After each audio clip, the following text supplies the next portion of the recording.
during this presentation. So, can you hear me okay? Yeah. Okay, cool. Thank you so much for joining me. My name is Christy Morgan. I am from Texas. So if anybody can go vegan in Texas where barbecue is a sport, then all of you can. How many of you are already vegan? Okay, cool. So this isn't a presentation about being vegan like the last one, but everything that you're going to learn today you can use in your everyday life. So how many of you actually travel a lot? So how many of you are European? So you guys are so lucky. You get 3 to 5 weeks vacation? Like that's unheard of in the US. So I'm glad that this is kind of my target market because even though from the US, I'm an entrepreneur, so I don't actually get vacation. I travel almost full time though for the last year and a half. But a little bit more about me, just briefly. I've been vegan for almost 16 years. I went vegan after college, after watching the Meat Your Meat video on PETA. Has anybody seen that video? They should call it like the veganizer, right? It's like really scary stuff. So I saw that video and I was like, I'm going vegan, I can't contribute to this. And I was young, I was only 22 at the time, and I was healthy, so I didn't go vegan for health. Not that there's anything wrong with that, but I went vegan for ethical reasons. Please repeat the title. I don't understand it. The title of the Oh, it's called Meat Your Meat. Yeah, it's a 3-minute video that gets right to the point of factory farming and all this stuff. So that's when I went vegan. So that's just a little bit about me. I went to culinary school and I became a vegan chef. And then I became an educator where I was teaching people how to go vegan and how to cook. Because cooking is a lost art. How many of you cook or grew up cooking with your grandparents or parents? See, there's like a few hands. But normally, especially in the US, nobody cooks, nobody learned to cook. So I have this sort of passion of teaching people how to cook healthfully. So I was a chef, an educator. I have a cookbook out called Blissful Bites. And then later on, many years later, I got into fitness. And I'll talk about that too. So, if you have any questions during the presentation, feel free to raise your hand, or if you have any suggestions or tips that you want to add to this presentation that I didn't explain, raise your hand. I like it to be interactive. We'll give you a mic too if you want to just, go off. So, a little bit about my travel experience and why I am a great person to tell you about staying healthy while traveling. Is I've been to 38 countries. I love travel. I've been doing it almost exclusively for the last year and a half, but I first started traveling in 2002. This is me at 22. I went to Italy for 6 weeks by myself with a backpack. And I really don't know why I did that, but it sounded cool. And I got to experience all of Italy, and I'd like to say that I'm a slow traveler because I like to go somewhere and stay for a while. I'm not one of those people that wants to move every 2 days, and also that's harder to stay healthy when you're moving a lot. But you guys, you have 5 weeks vacation, you can afford to go and stay somewhere for a week or two, right? How many of you are slow travelers? And you like to stay at least 5 days to a week or something at a place? It's so much better because then you get to see the culture and spend some time somewhere. So I went around Italy for 6 weeks, and during that time, I had my really nice camera stolen out of my backpack in a hostel.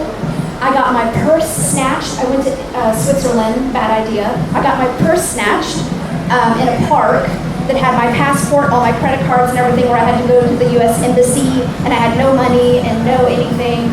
So I've experienced it all, honestly. And for some reason, even after that experience, I got bit by the travel bug and I kept traveling. So I've been to Asia a lot. So this is 10 years later. After this trip, I was in Asia. Have you been to Bangkok and Mai Kaidi's restaurant or been to her cooking classes? So I went to Asia and I was working on a cookbook with Mai Kaidi. And so that's in Thailand. And then many years later, I got my yoga teacher training certification in India, so I went there for a month. So I know a lot about travel.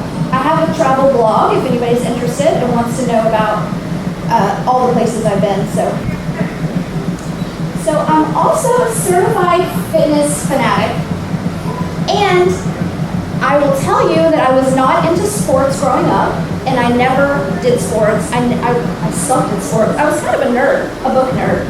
So if anybody can get fit later in life, you can. If I can do it, you can do it. I suck at sports.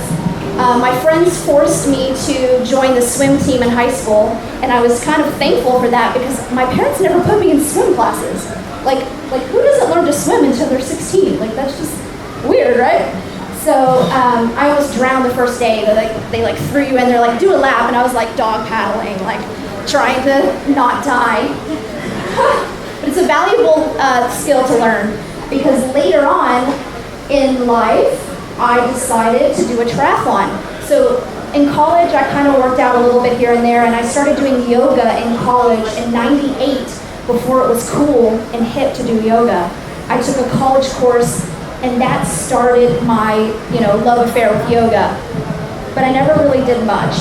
And then I came upon 30 years old, and I was like, this, when you're in your 20s, you can do whatever you want, you can eat whatever you want, you can not exercise, and everything's great. And then I was like, I got to 30, and I was like, I should probably do something. Like, I should probably exercise or something like that. And I felt like I needed a goal to motivate me to do this, so I signed up for a triathlon. How many of you have done a triathlon? Cool. How many of you would like to do it, but you're scared to death? So, like I said, if I can do it, you can do it. So my goal was just to survive and finish, okay? So I didn't really train that much. I trained a little bit, but, it was a little bit challenging. So I finished. I'm here to tell the tale. But after that, I was kind of like, okay, whatever. And then I started dating a bodybuilder. So how many of you lift weights? How many of you like lifting weights or train with weights or do resistance training? Yeah, cool. So I started dating a bodybuilder, and how many of you know bodybuilders? You know their attitude, right? They're like, yeah, I'm awesome. So yeah, he convinced me to start lifting, and that was one of the best experiences. Like, I'm so glad that happened. I actually turned him vegan, and he helped me get into lifting, so we helped each other out. So I did a bodybuilding show, actually. And then, before that, I did another triathlon. I did a second triathlon just because I feel like I need something to motivate me, And I got third in my age group. Woohoo! I got third out of 6. I was exactly in the middle of mediocrity. So, thank you. But yeah, 3 out of 6 is not that special. But I did feel good that I finished the second one. And then I realized I am not into competitive sports. I can be happy doing fitness and being fit, but competitive sports and me just don't go together. So you don't need to be into competitive sports to be athletic or to be into fitness, right? I like to call myself a gym rat because I love the gym, and I will try anything once, almost. There's probably some things you can give me that I won't try. But last year I made a mantra for myself. So instead of setting resolutions, I set a mantra. Does everybody know what a mantra is? I set mantras each year instead of resolutions, and I set a mantra last year to experience new things. So that made me do crazy shit like aerial yoga and acro yoga and Muay Thai kickboxing and archery and all this just weird stuff I'd never done before. So that was fun. So now, enough about me. Let's get into the presentation. So we all know that exercise is good for us, right? I don't need to tell you that, right? It helps your cardiovascular health. You can stave off disease and certain cancers.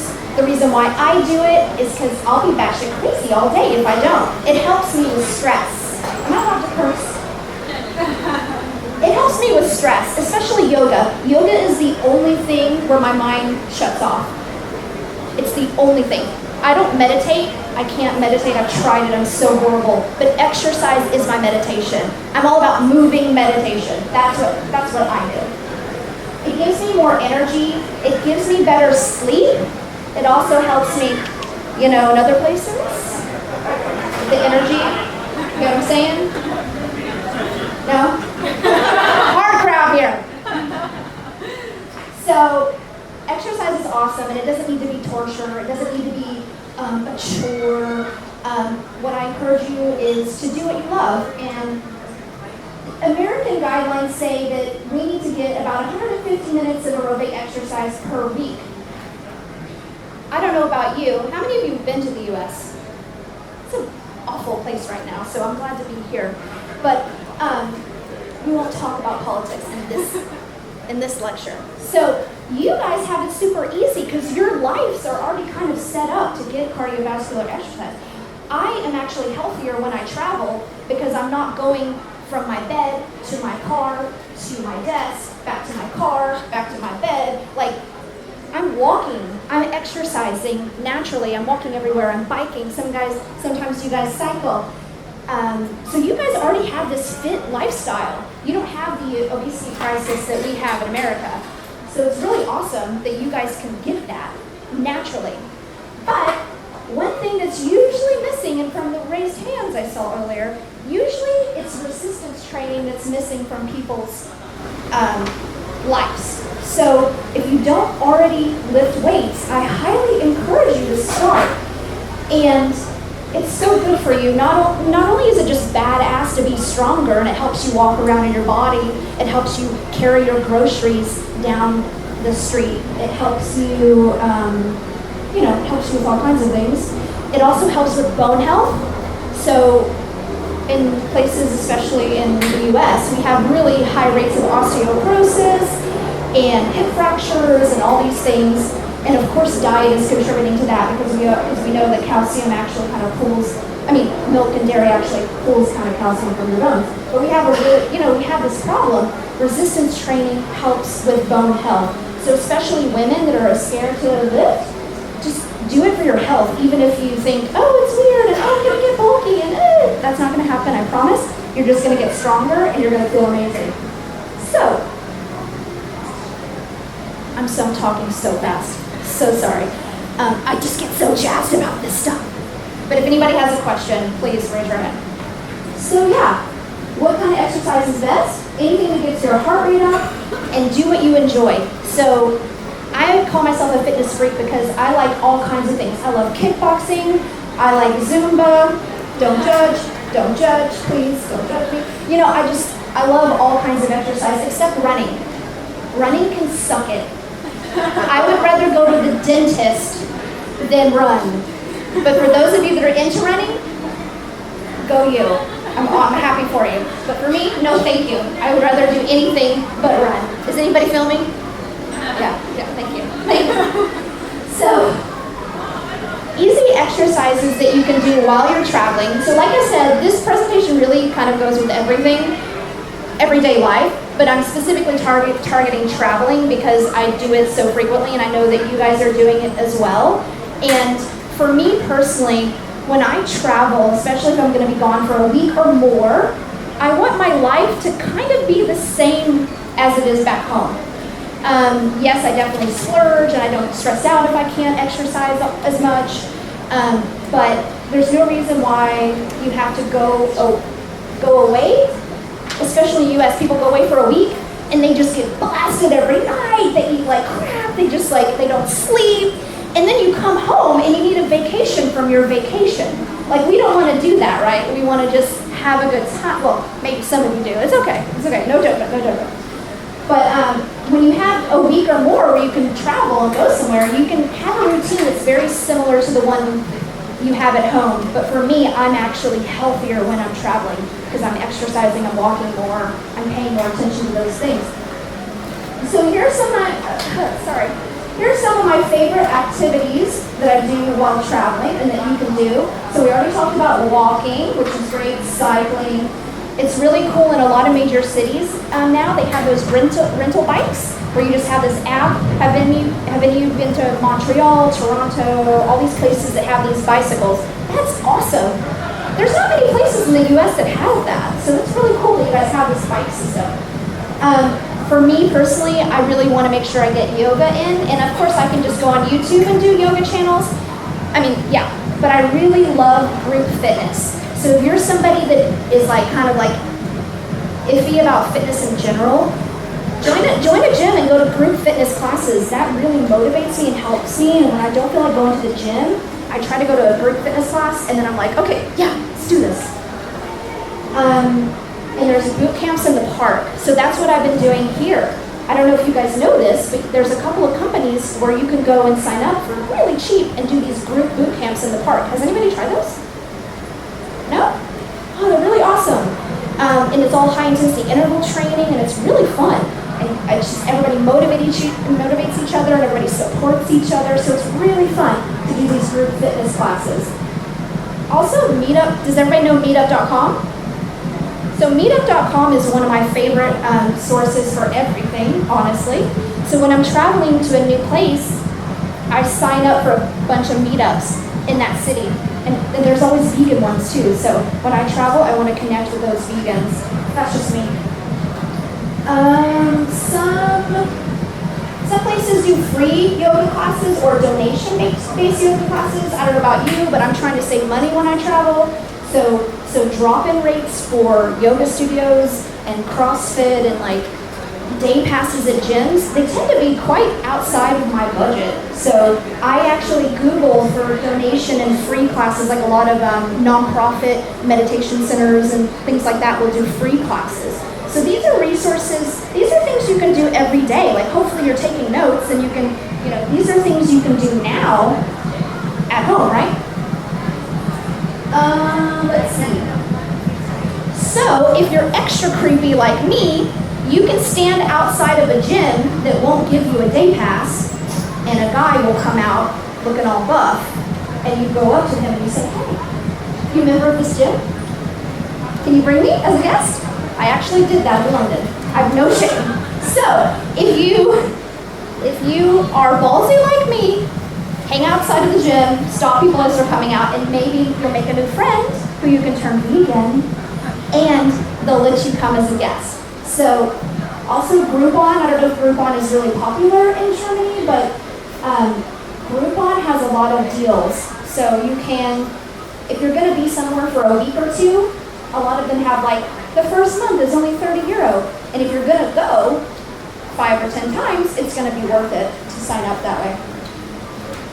There's also a lot of YouTube channels. Does anybody watch any of these YouTube channels? Fitness Blender is one of my favorites. It's all quick 30-minute workouts that you can do at home.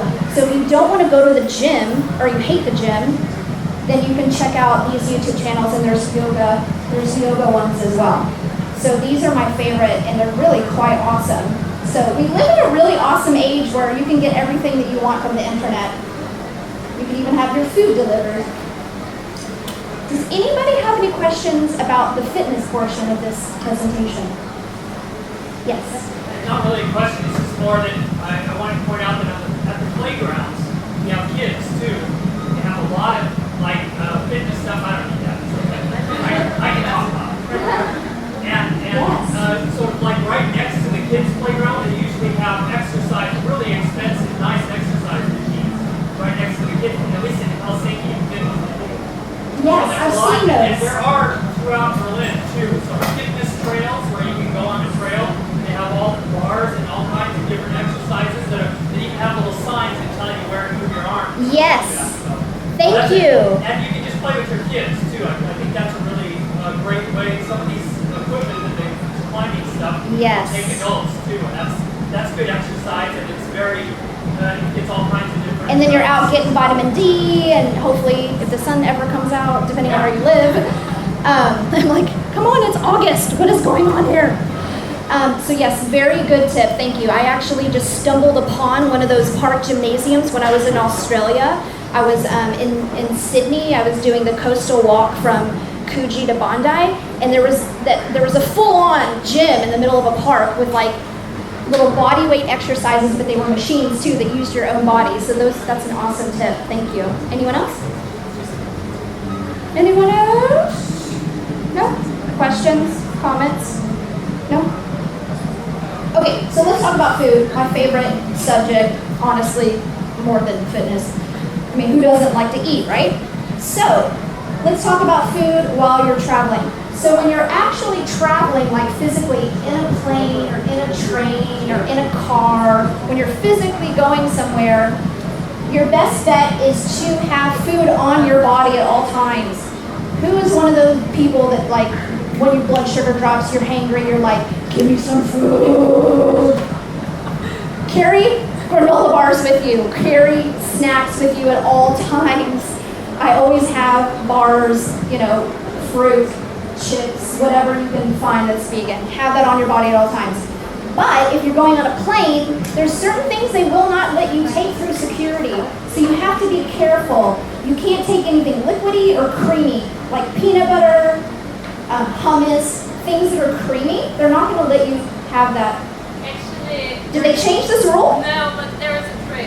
If you pack them in small containers, like you can get like really tiny ones, then I usually have like 25 grams of peanut butter, one full Perfect. container, and like 10 of them, and they don't taste.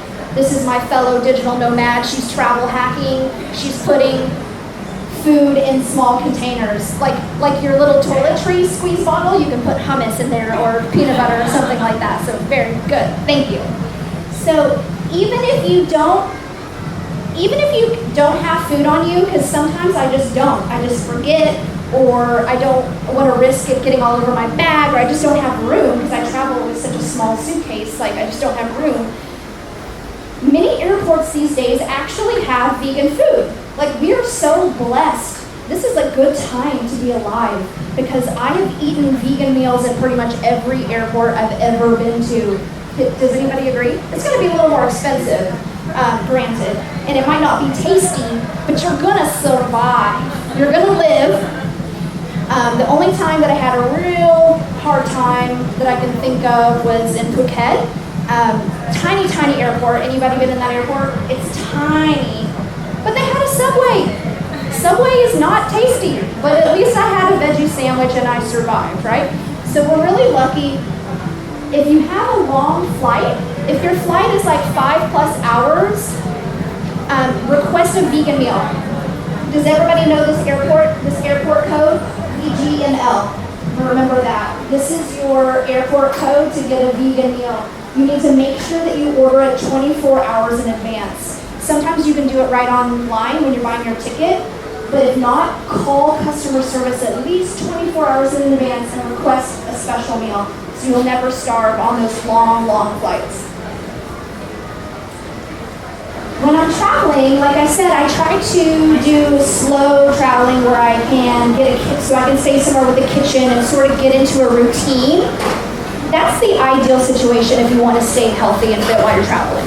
So I always stay in an Airbnb or a hostel that has a kitchen, or a friend, hopefully, that has a kitchen. Wherever you can have access to a small kitchen, you're set. Because even in the worst, smallest, non-vegan friendly place in the world, I've been there. You look on Happy Cow app and you're like, okay, let's find out what the vegan stuff is. And you're like, shit, there's like one place. So if you go there, there's going to be a grocery store with beans and rice and vegetables. You can always survive if you have a kitchen and you can make your own food, or if you don't have a kitchen like she ran into. You want to tell your story about how you didn't have a kitchen? So at the moment, my diet is also like a bit challenging because I prepare for a bodybuilding competition, so I need to keep my muscle, I need to keep my muscle, have lots of protein, and lose lots of fat. Yeah, give her my degree and see like all my muscles. And I was last week in Riga, and first I was in one place and I had to change. And actually the guy I rented the flat from didn't turn up. So I was just on the street. I'm like, okay, I just need to get to the room. The only room I could get didn't have any kitchen. I was like, okay, what am I going to do? And I had to come up with different hacks. How can I eat like healthy, like low calorie, high protein, vegan, without the kitchen, without anything.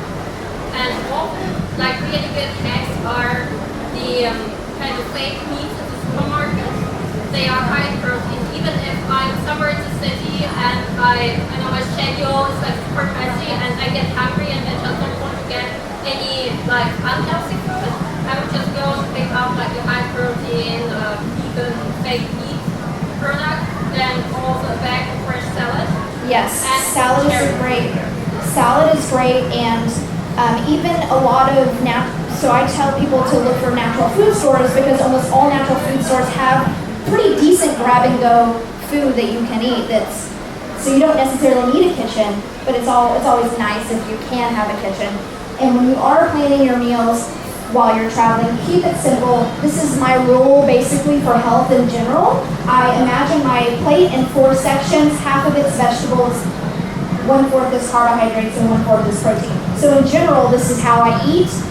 Even when I go out to eat, when I'm not splurging on burgers and fries and stuff, I try to imagine my plate in this sort of formula. So the same kind of food that I cook at home is really the same kind of food that I cook when I'm traveling. It's just really simple. Tacos, salads, burritos, bowls. These are kind of the things that I like to make. Does anybody eat this food? Yeah? So I keep it simple as much as possible. When I was in Greece, I kind of, you have a question? When I was in Greece, I started making this lentil stew because I could find lentils anywhere, and I would make a little salad and quinoa or have like a little piece of bread. So I made this huge pot of lentil stew, and then I just ate off of that for days. So it was like super easy to eat healthily. Do you use oil when you cook? Do I use oil when I cook? Not often. I rarely use oil when I cook because I know when I'm eating out, I'm getting more fat, salt, sugar, and oil than I would at home. So I try to eat it, I kind of have an 80-20 rule where I eat at home.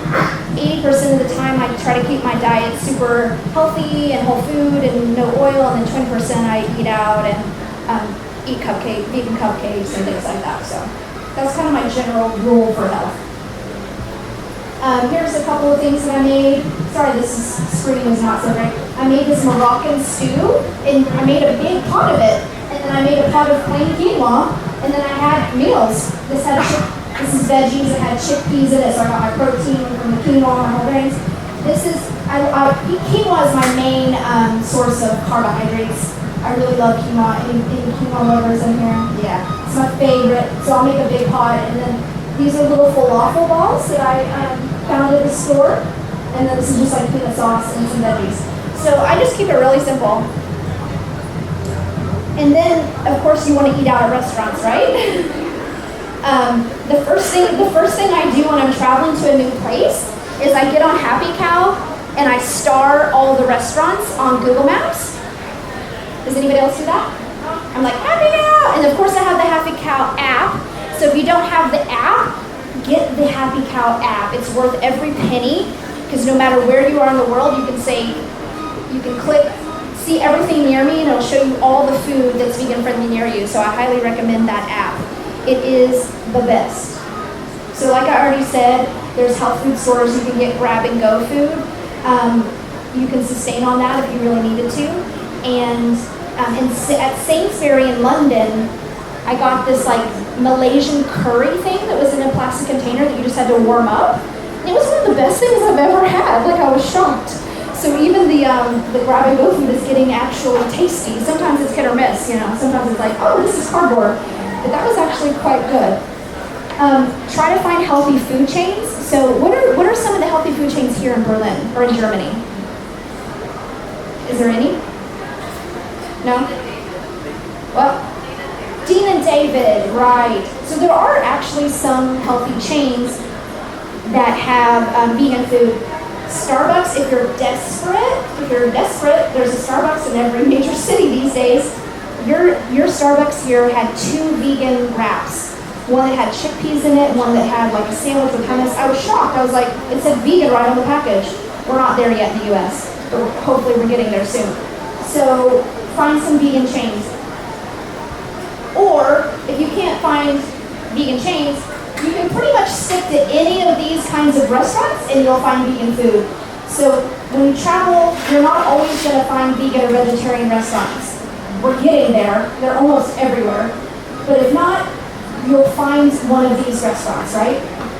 So is anybody recently vegan or vegan long time and their taste buds changed as they went vegan and they actually started eating different ethnicities of food and you're just like, holy crap, there's so much out there. Like, especially in America, we generally kind kind of eat 5 things. When you're a meat eater, when you're an omnivore, you pretty much eat like your staple 5 things, and you never break outside of that. But when I went vegan, I started trying Indian food and Thai food and Vietnamese food and all this amazing food, right? It's just like the best, right? Just so awesome. You're so spoiled. Does anybody want to add to the food part of this presentation? Anybody have any tips, hacks? Well, in addition to your story, I'm Evelien, I'm from Holland, and I had many difficulties when I went abroad to find vegan restaurants. So I started Vegan Like Home. Remember? Vegan Like Home. That's a starting community to find other vegans all over the world to cook for you. Or that you can stay with? Yeah? That you can stay with too, right? If you want to, yeah. That's cool. So they can cook for you and maybe you can take it out or they bring it somewhere and it helps finding your way when you're somewhere. Awesome. So great idea. People will be a vegan cook and put your name on the website, veganlikehome.com. Thank you. There you go. And I like to stalk. I like if you're creepy like me. I've proven I'm creepy. I like to stalk people on Instagram and find the locals and be like, hey, let's meet up. And hey, let's go grab a bite. And you could be like, hey, you want to cook for me? And say, Yeah. I have a few tips. Also, like lots of my clients have problems with going and eating out, especially because they want to have something that is vegan, that is healthy, and not too much too fatty, too oily. So what I usually recommend is, first of all, if there are like meat-based dishes or like dishes that aren't vegan, just asking to let the not-vegan part out. For example, if there's like a salad topped with something that's not vegan, just asking, but I get like everything but this topping that isn't vegan. Then usually also having oil and vinegar on the side, so it doesn't like swim in oil if you don't want to have it. And another good trick is just put your meal together out of like side dishes. If there are just like main courses that aren't vegan, just taking like cooked vegetables, maybe a bowl of fries. Actually, basically, a lot of sides are actually vegan, and just put your whole meal together. and oftentimes when I'm in restaurants, I mean, I generally don't run into this situation, but in Texas and parts of America I have, if somebody wants me to go to a non-vegan friendly place, like I'll literally be that guy where I'm like, bring me out the chef, please. Hi, I'm vegan, I don't eat this, and this. Can you make me something? And a lot of them will just whip something up that's amazing, because chefs are making the same boring things on their menu all the time. They love to make something new and exciting. So don't be scared to be that guy. Just be like, hey, just smile and be really friendly and be like, hi, can you just steam me some vegetables? You got some canned chickpeas back there? Just throw those on, you know? Don't be afraid, because honestly, people in restaurants are there to serve you, and they want to make you happy, and you're educating these people that possibly don't know about vegan food, and they think it's weird, and they think we're weirdos. So you're giving them an introduction to a new lifestyle, and you're going to open up their minds, and they may actually start to offer vegan food on their menu. So, any other questions, tips? Yes. When you talked about the 5 things Americans eat and not the other things you can eat now and we can all eat now, I think it was funny because it was exactly my situation before. Before I was vegan, even then I hated to eat birds and fish, crabs, and basically I just ate pigs and cattle. And the other things really disgusted me. So when I was vegan, I got in the situation that I can basically eat anything, because I know there's nothing disgusting in there anymore, because it's all just plants. I can go to anywhere in the world, and when I know it's vegan, I can just eat it without thinking of any weird stinking animals,